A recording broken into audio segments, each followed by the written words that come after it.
I'm Rebecca Brand, and today we're going to make hot chocolate pudding cake. It's a cold day outside, and this is going to warm us up.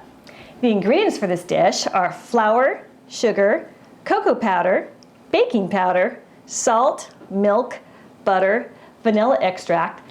And a special thing about this dish is you make it in one pan. It's an easy cleanup. So to a square baking pan, you add 1/2 cup flour, 1/4 cup sugar,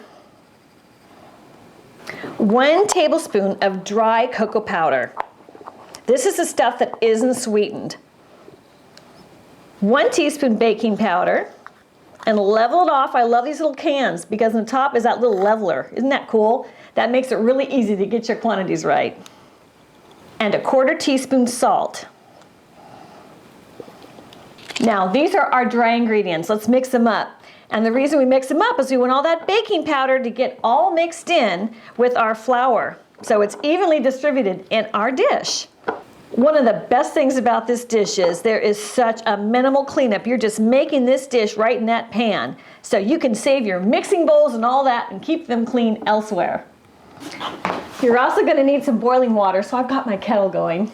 Now you got to melt your butter for this dish. This is 2 tablespoons butter.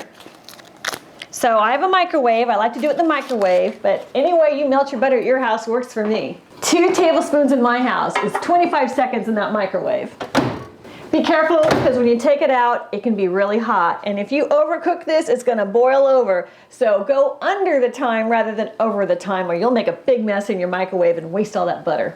So I add 1/4 cup of milk to our mixture of our dry ingredients, and our 2 tablespoons of melted butter. And you know what? At your house, you could also add 2 tablespoons of vegetable oil. That's fine too.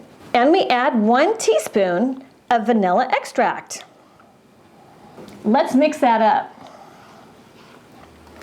So scrape the sides down, get everything in your mixture, and it's going to form a thick batter. It doesn't take long to mix it up, maybe 20 or 30 seconds. Get out all those lumps. Now we'll bring our boiling water into the picture here. So this is my trick for easy cleanup.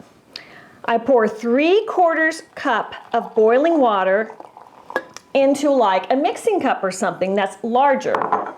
To the boiling water, we add 1/2 cup of sugar. And we mix that up and dissolve it.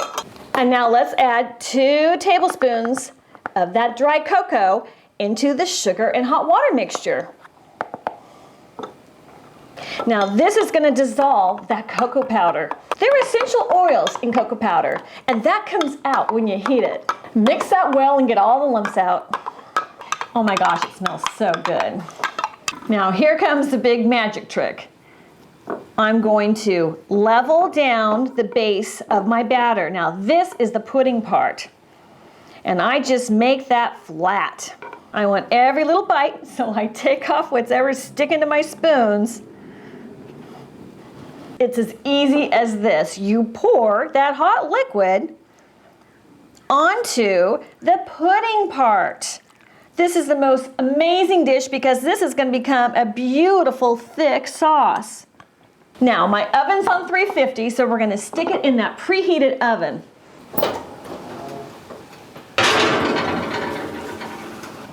And you bake that for 30 minutes. It's been 30 minutes, out of the oven it comes. Okay, time to scoop out our hot chocolate pudding. Oh man, look at that. You see this goop? That is the beautiful chocolate that you made with those simple ingredients. It is magic. I'm gonna have a double serving today. Look at how moist that is with that cake texture, yet the beautiful chocolate pudding sauce. I make whipped cream all the time, and this is why. It seems to go with a lot of what I cook. Time for a bite. If you like bread puddings, you're gonna love this, and it's even easier. Oh my gosh. It is great for chocoholics too, which I'm one. It's a killer dessert, and it's lickety-split with little cleanup. So enjoy your hot pudding cake on that cold winter's night. Yum.